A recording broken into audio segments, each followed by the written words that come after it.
Bueno, buenas tardes, ¿cómo están? Vamos entonces a la segunda parte de esto que es una aproximación a las metodologías reflexivas, inductivas de la enseñanza de los contenidos del área de lengua. Bueno, muy bien, en la primera parte, en la sección anterior, analizábamos cuáles eran los pasos y cuáles eran las ventajas de trabajar a partir de los esquemas tradicionales que parten de la conceptualización de lo que son los sustantivos, o cualquier otro contenido gramatical. Primero la presentación de los conceptos y a partir de ahí el análisis de ejemplos.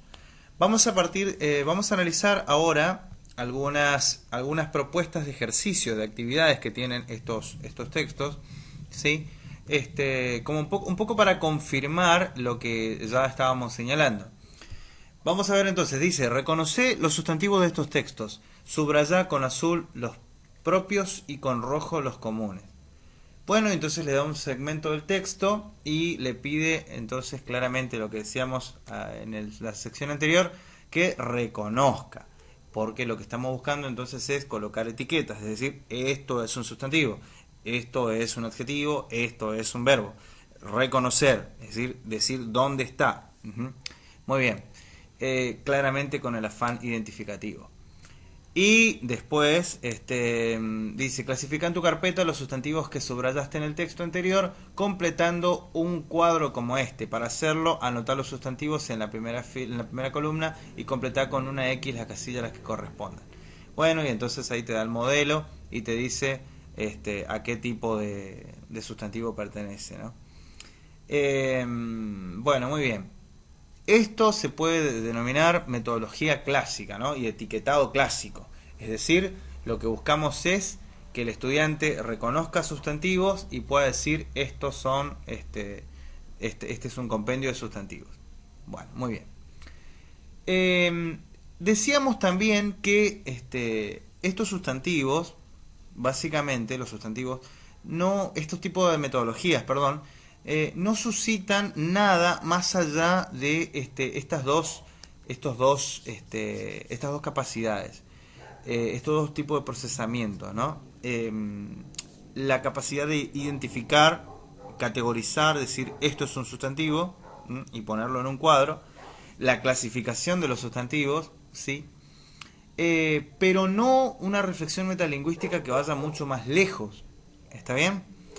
Para eso yo propongo analizar acá dos fragmentos de dos videos de dos personajes bastante conocidos en el mundo de la lingüística, ¿no es cierto?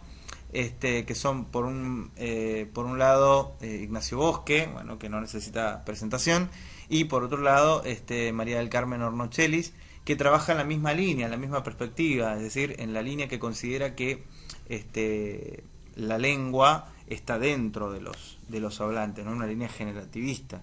Es una línea más bien, sí, generativista, formalista. Bueno, y vamos a analizar un poco qué es lo que ellos presuponen. Es interesante considerar las propuestas de los formalistas o de los generativistas, porque un poco parten de lo que son las intuiciones del propio hablante. Y en ese sentido, si bien no todo lo que dicen, o vamos a estar de acuerdo, no vamos a estar de acuerdo con todo lo que dicen, ¿no es cierto? Y vemos que algunas de las cuestiones que ellos están planteando se quedan en el plano teórico, después cuando uno las lleva al aula se presentan dificultades. No obstante, es interesante escuchar por dónde van esas metodologías y qué es lo que proponen. ¿Está bien? Bien, muy bien. Vamos a analizar entonces cuál es el camino que estamos planteando. Dado que el camino no es concretamente partir de la teoría y analizar ejemplos, ¿cuál es el camino entonces? ¿No? Y para eso vamos a revisar en concreto dos fragmentos de la conferencia de Ignacio Bosque, Estrategias y malentendidos en la enseñanza de la gramática, y el estudio inductivo en el aula, en el aula de la enseñanza media de María del Carmen Hornochelis. Vamos primero con Bosque, y vamos a escuchar parte de su propuesta, que es muy interesante. Aquí claramente pueden ver todo, ¿no? Ignacio Bosque, Estrategia y Malentendido en la Enseñanza de la Gramática. Yo, por supuesto, elegí un fragmento.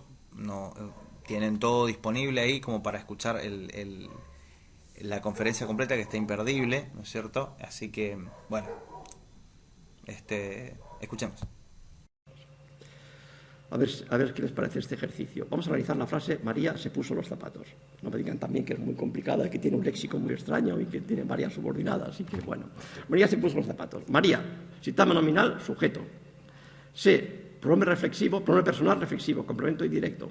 Por cierto, si no fuera reflexivo sería le, me siguen, ¿no? Le, que sería igualmente pronombre personal. El antecedente de se es María.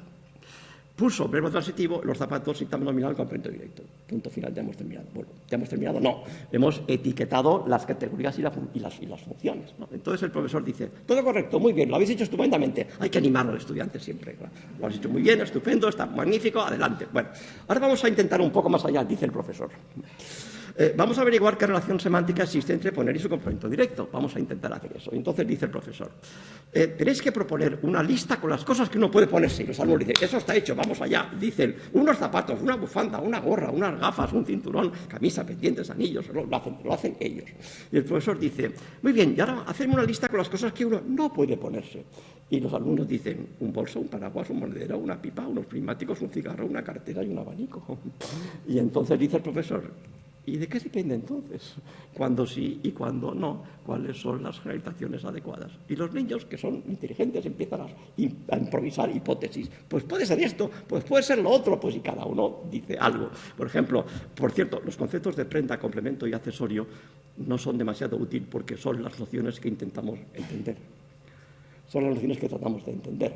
Fíjese que el concepto de accesorio tiene al menos dos interpretaciones. La primera dice así, todo lo que se vende en la planta primera del corte inglés. Claro. Complemento, lo que se vende en la planta primera del Corte Inglés, ya está. ¿No? Bueno, eso es una interpretación comercial que no interesa porque no es lingüística.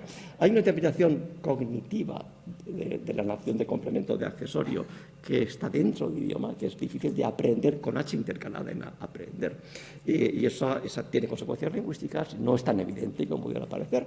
Recuerden la lista, que son estas dos. Los alumnos hacen esa lista, la hacen ellos solos, y el profesor dice, bueno, vamos a ver qué tienen en común. Lo ven, ¿no? Los de la primera lista y los de la segunda lista. Entonces nos dicen, depende de que el objeto se suela usar o no para mejorar la apariencia física. Bueno, pues en parte sí, en parte no. Esta predicción es correcta para pendientes, collar, pañuelo y gafas, y no es tan correcta para sonotone o para cinturón o para gafas. No exactamente. Puede que sí, puede que no. Y otros van a decir, depende de que el objeto esté o no en contacto con una parte del cuerpo. Y la predicción es correcta para zapatos, reloj, camisa. Me siguen, ¿no? Pendientes, gorro. Pero es incorrecta para pipa, prismático. Uno no se pone la cartera, no se pone. Y es muy evidente que no. Además, todos dicen, no, aquí no. Y aquí sí, aquí no. Y la pregunta al profesor es, ¿por qué? ¿Qué factor interviene? Fíjense que están en contacto esos elementos, pero rechazan poner los prismáticos, la pipa. Otros van a decir, depende de que el objeto esté o no sujeto al cuerpo de manera relativamente firme. Y esto está bastante bien. Pendientes, sonotone, pantalones, sombrero, excluye correctamente paraguas y los prismáticos. Uno no se pone el paraguas. Bueno, es que se vende en la planta primera del Corte Inglés, no, da igual, es un complemento, pero uno no se pone el paraguas. Y el monóculo y el cigarro, que está sujeto entre los labios, de modo que sujeto está. Bueno, lo que quiero decirle, hay una profesora de mi departamento que se llama Usi Barrios, que ha estudiado esto. Ella dice que la expresión ponerse una mochila puede ser o no adecuada en función de que la mochila se considere o no parte de cierto equipamiento. De modo que en función de que la consideremos o no el objeto parte de ese equipamiento, puede estar bien o puede no estar bien. Lo que voy a decir con todo esto es que primero no es sencillo determinar qué es exactamente una prenda, un accesorio o un complemento desde el punto de vista lingüístico, no desde el punto de vista del Corte Inglés, que es mucho más sencillo. Existen varios criterios cuyo rendimiento se puede analizar e incorporar, pero lo que a mí me interesa ahora es lo siguiente. Los alumnos de bachillerato poseen juicios claros sobre todas estas cuestiones, tienen capacidad para avanzar hipótesis que hacen predicciones, así como para evaluarlas. Los alumnos de bachillerato pueden hacer todo esto de manera más o menos intuitiva y el profesor pone orden en sus reacciones, porque básicamente está para eso. El estudio inductivo, ¿en qué consiste y qué ventajas tiene? Todos vosotros lo sabéis, el estudio inductivo parte de observar los datos. Esos datos tienen que ser muy controlados, no podemos observar, como decía Ignacio el otro día, el firmamento, sino que tenemos que buscar datos muy controlados, pares mínimos, ambigüedades, elementos muy concretitos que sabemos nosotros muy bien qué es lo que queremos que observen nuestros alumnos y a partir de ahí sacar conclusiones. De esta manera, digamos que es el propio alumno el que va haciendo la teoría a través de los datos. En la clase de lengua, por lo tanto, tenemos que partir de datos reales y tenemos que darle la oportunidad a los hablantes de que saquen conclusiones. Esto se hace, como sabéis, en todas las asignaturas de ciencias y en nuestra asignatura de lengua, en la parte de gramática, es especialmente interesante, como ya os he dicho muchas veces aquí, porque esa reflexión metalingüística yo creo que es el objetivo de nosotros como profesores. Tenemos que darles las herramientas y la motivación y la sabiduría para que cuando tengan 50 años y piensen en un chiste o piensen en un tal, tengan la posibilidad de pensar metalingüísticamente y de entender cómo funcionan las cosas, ¿no? Porque todo lo demás yo creo que no tiene sentido, ¿no? Lo que tiene sentido es que sean capaces de reflexionar metalingüísticamente para aprender nuevas lenguas, para entender dobles interpretaciones, para entender por qué el otro te ha interpretado mal, para mil cosas, ¿no? Para saber cómo expresarte mejor y para escribir, que también lo he dicho antes. Vale, ¿qué ventajas tiene esta forma de dar la gramática? Lo primero es que parte de la reflexión del estudiante y nos beneficiamos de su competencia como hablante. Ayer estuve tomándome algo con un amigo que me decía, es que mi hija es incapaz de aprenderse los verbos. Pretérito imperfecto, es incapaz.